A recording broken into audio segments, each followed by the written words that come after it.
Bom, vamos lá para a resolução da questão. A questão escolhida foi a do capítulo 2, questão 20. Vamos começar lendo ela e logo após a gente desenvolve a resposta dela, tá certo?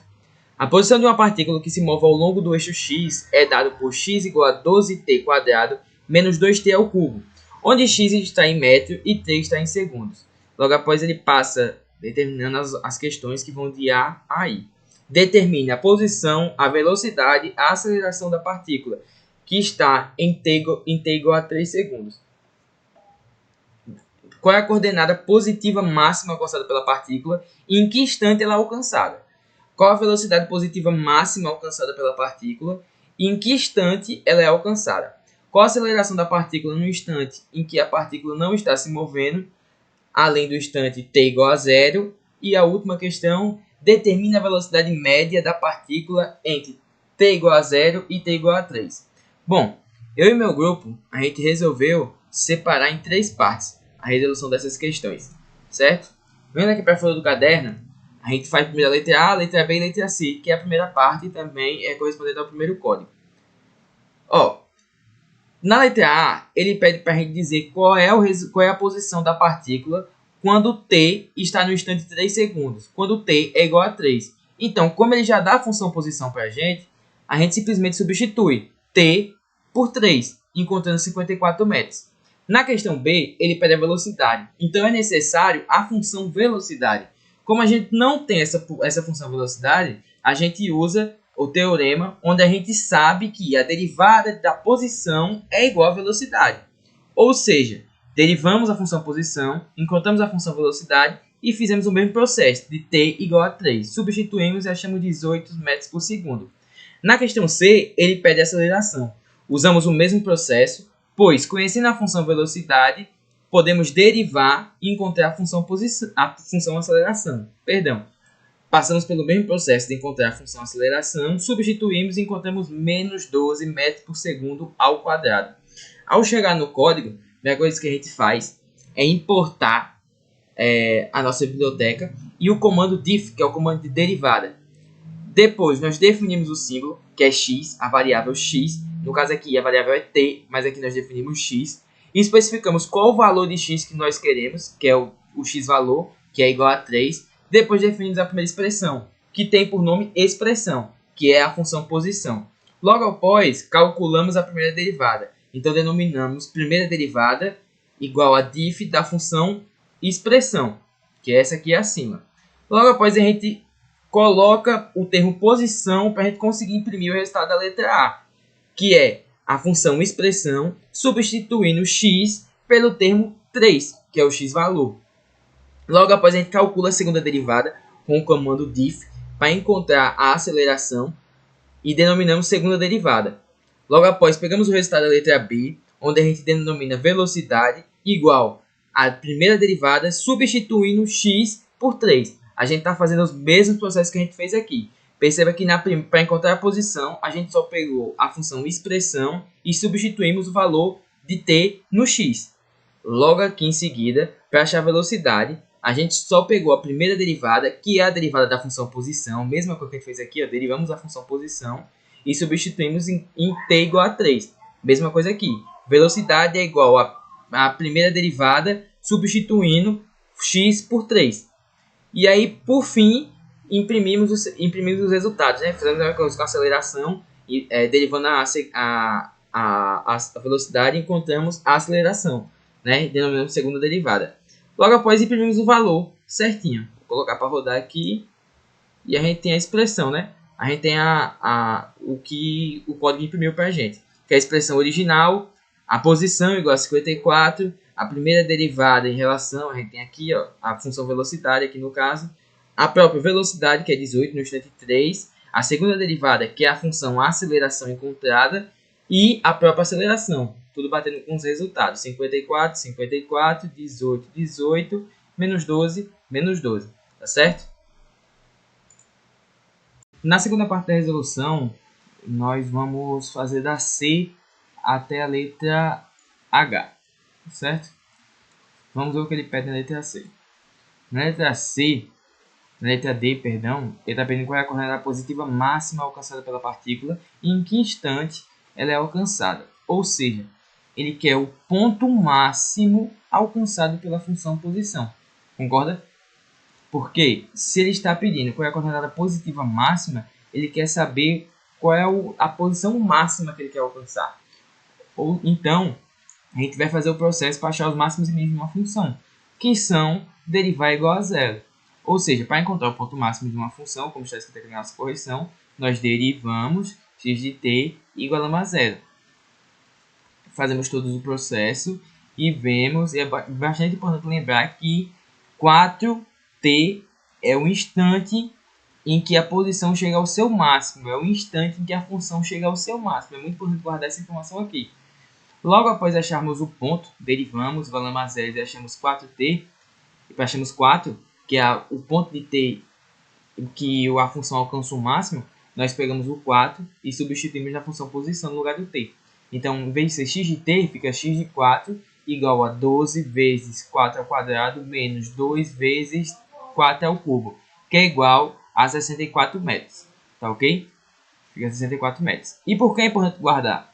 Porque na letra E, ele está perguntando para a gente em qual instante o tempo ela é alcançada. Ou seja, qual é o instante de tempo em que a posição chega ao máximo? Simplesmente no instante 4, porque a gente acabou de procurar, acabou de fazer a conta no instante 4. Não, ele está perguntando qual é a máxima posição, que a gente deriva igual a zero, substitui o valor encontrado, que é o instante máximo, na função posição. E aí encontramos a posição máxima alcançada. Logo após, nós também já temos o instante máximo. Na letra F, ele está perguntando para a gente qual é a velocidade positiva máxima alcançada pela partícula. Mesmo processo, só que em vez de se utilizar da função posição, vamos utilizar a função velocidade, tá certo? Que a função velocidade vai ser o mesmo processo. Você vai pegar a função velocidade dele e vai igualar a zero, que vai corresponder à velocidade máxima. Fazemos o mesmo processo e encontramos o instante 2, ou seja, 2 segundos. 2s é quando a velocidade chega ao máximo. Então, nós substituímos o 2 no lugar do t na posição velocidade e encontramos 24 metros por segundo. Mesma coisa na letra G. Está pedindo qual o instante em que essa velocidade máxima é alcançada. A gente já calculou, é 2 segundos. E no H, simplesmente é uma conta menos caprichada, porque a gente já consegue fazer por dedução. Porque ele está perguntando quando a velocidade... na letra H, ele está perguntando para a gente assim. Qual é a aceleração da partícula no instante em que a partícula não está se movendo? Para a velocidade não estar... Para a partícula não estar se movendo, a aceleração tem que ser zero. A velocidade tem que ser zero. Então, V de zero é igual a 4 segundos. A gente já calculou isso aqui em cima. Ó. Quando V, que é a derivada da velocidade, quando a gente derivou a posição, ou seja, representa a velocidade. Então, quando igualamos a velocidade a zero, encontramos 4 segundos. Ou seja, em 4 segundos a partícula está parada. Então, a gente pega fazendo essa análise, a gente pega 4 segundos, substituindo o valor de t na posição aceleração, encontrando menos 24 metros por segundo ao quadrado. Então, essa letra H, você consegue fazer ela totalmente com análise. Nos códigos aqui encontrados, a gente resolveu dividir essa parte em outras duas partes. Um para fazer o processo da letra D e E, e outro para fazer o processo da letra F e G. Tá certo? Aí aqui, ó, definimos uma variável simbólica, definimos a expressão para a expressão da partícula em função de tempo, calculando a primeira derivada, encontramos valores críticos, inicializamos uma lista para armazenar as posições correspondentes aos valores críticos, calculando a posição correspondente, encontramos a coordenada máxima e tananã, como você pode ler. Aí a gente pede para imprimir, encontramos o instante de tempo em que a coordenada máxima é atingida, e para exibir os resultados, fazemos os comandos de print de tudo que a gente armazenou aqui em cima. Colocamos para rodar. Já rodou aqui, ó, e ele já encontra a função que utilizamos, a derivada da função que utilizamos, os valores críticos encontrados, são dois valores, mas ó, o 4 aqui, ó, o 4 nessa posição, calculando as posições correspondentes aos valores críticos, são 64. Ó. Coordenada máxima positiva, 64, 64. E o instante de tempo que ela atingida é 4, que foi o 4 que a gente encontrou aqui em cima. Tá ok? Já no FG, a gente encontra aqui abaixo. Mesma função, só que em vez de usar valores para posição, a gente usou velocidade, com a função velocidade e todos os termos para velocidade. Vou rodar aqui de novo, para vocês conseguirem ver, né? Que é que ele faz o mesmo processo, ó, pode conferir, mesmo processo. Derivou igual a 0, valores críticos igual instante igual a 2, encontrou 24 e 24. Tá ok? Quer dizer, 24 aqui. Encontrou 24, ms ao quadrado, 24 aqui em cima. Ó, letra F, instante encontrado 2. Os valores críticos quando é 0, 2. Substituiu na posição velocidade e encontrou as posições correspondentes aos valores críticos, que é 24. Substituiu aqui para encontrar o valor correspondente, 24 também. Então tudo batendo certinho, certo? Logo após, isso é o mesmo código, tá pessoal? Mesmo código aqui em cima, mesmo código aqui embaixo. Logo após a gente tem a letra, deixa eu fechar aqui, a gente tem a letra I. Na letra I, ele pede para determinar a velocidade média da partícula quando T está entre 0 e 3. Aqui a gente tá. A gente tem que entender que velocidade média é igual a posição em relação ao tempo, ou seja, ΔX sobre ΔT.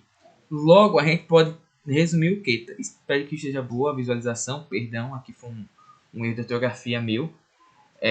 X de F é o que?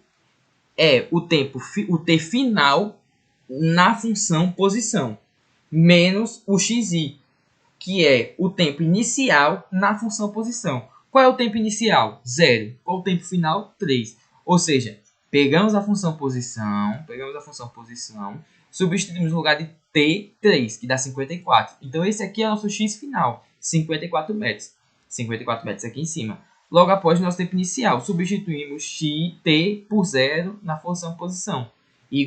Então, dá igual a 0. E esse é o nosso x inicial. Logo após, a gente só pegou os tempos utilizados. Que o tempo final é 3 e o tempo inicial 0. Dá 54 sobre 3. Logo, a velocidade média é igual a 18. Passando para o código, nós temos que importar a biblioteca, né? Como sempre. Definimos uma variável simbólica. X e o t, né? Definindo a expressão que a gente vai trabalhar, que é a função posição, como já é de costume de vocês. Para encontrarmos a velocidade no instante inicial, t igual a 0, a velocidade inicial, que é o que a gente está dando no ano, é igual à posição da partícula, substituindo x por 0.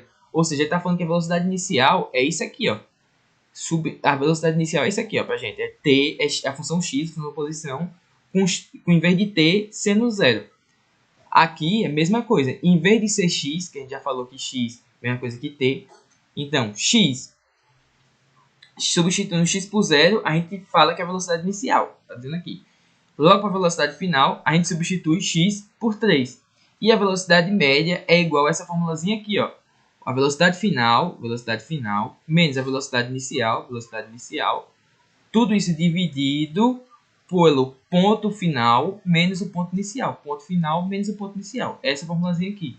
Mesmo processo que a gente fez aqui, a gente fez no código. Logo, isso é só mandar ele imprimir tudo que a gente precisa, né? Aí a gente pede para ele imprimir e ele vai dar, ó, a posição da partícula na função do tempo, a velocidade da partícula em função do tempo e a velocidade média entre t igual a 0 e t igual a 3 é de segundos. Tudo batendo em segundos e a questão está respondida totalmente em Python, muito simples e muito agradável. Espero que tenham gostado, espero que tenham entendido tudo e é isso.